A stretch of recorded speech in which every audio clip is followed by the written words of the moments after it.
এবার হচ্ছে 14 নম্বর। দুই বন্ধু 40,000 ও 50,000 টাকা নিয়ে একটি যৌথ ব্যবসা শুরু করে।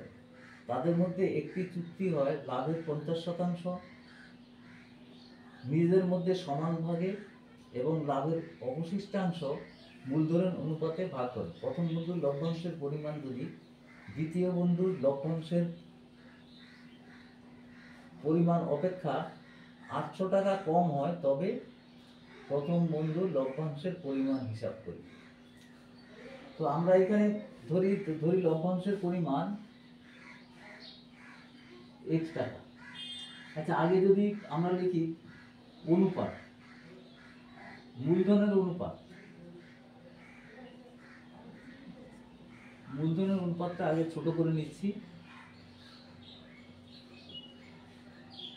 মূলধনের অনুপাত হচ্ছে 40,000 ইস্টু 50,000,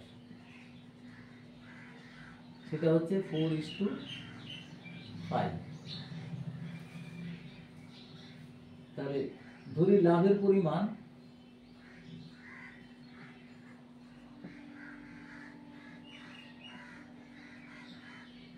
পরিমাণ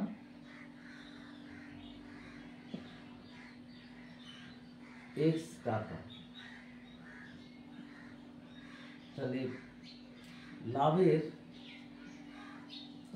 50% সমান হচ্ছে x ইন্টু 50/100 সমান x/2 টাকা।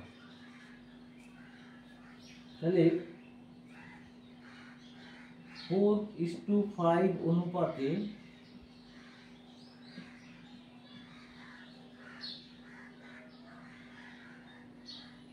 প্রথম বন্ধু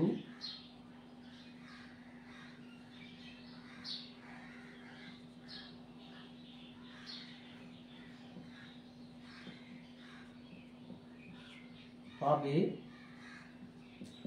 4/4 + 5 ইন্টু x/2। তার মানে এটা হবে 4x/18 টাকা। দ্বিতীয় বন্ধু পাবে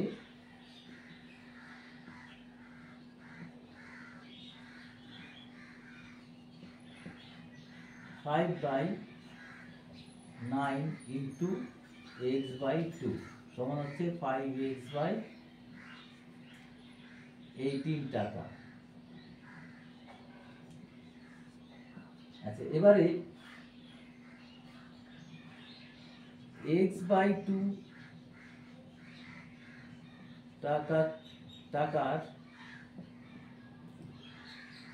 টাকার সমান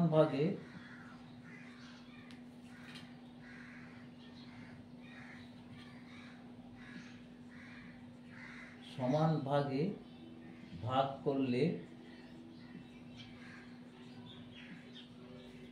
প্রত্যেকে পাবে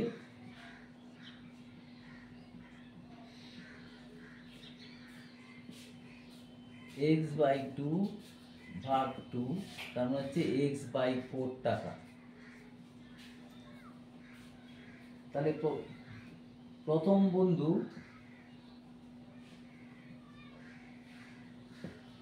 মোট পাবে, প্রথম বন্ধু এখানে ছিল 4x/18 প্লাস x/4 টাকা। দ্বিতীয়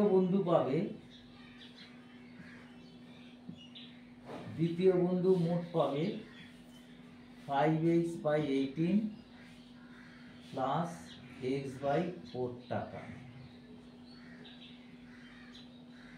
তাহলে শর্তানুযায়ী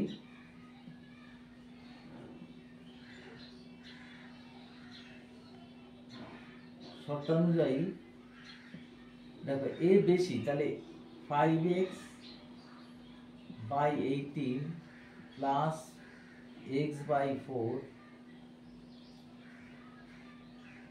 minus 4x/18 plus x/4 equal to 800। তাহলে 5x/18 plus x/4 minus 4x/18 minus x/4 equal to 800। দেখো x/4 কেটে গেল, তাহলে এখানে হবে x/18 ইকুয়াল টু হবে 800। তাহলে সুতরাং x ইকুয়াল টু হবে 800 ইন্টু 18, তাই সেটা পরিমাণ 8 18 8 8 64 4 8 একে 8 6 14, 14,400 টাকা। তাহলে x এর পরিমাণ মোট লাভ। তাহলে আমাদের উত্তর চেয়েছে প্রথম বন্ধুর প্রাপ্য। তাহলে প্রথম বন্ধুর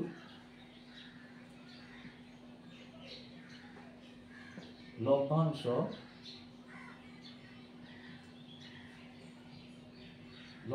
হবে, দেখো প্রথম বন্ধুর লভ্যাংশ হচ্ছে কোনটা, এই যে এই টাকা 4x/18 প্লাস x/4। তাহলে আমি যদি এখানে x এর মানটা আগেই বসিয়ে দিই, 4 ইন্টু 14,400/18 প্লাস 14,400/4, এটা যদি আমি 18 দিয়ে কেটে যাই 800, আর এটা যদি 4 দিয়ে কাটি 3600। তাহলে এটা হবে সমান 3200, 4 8 3200 প্লাস 3600,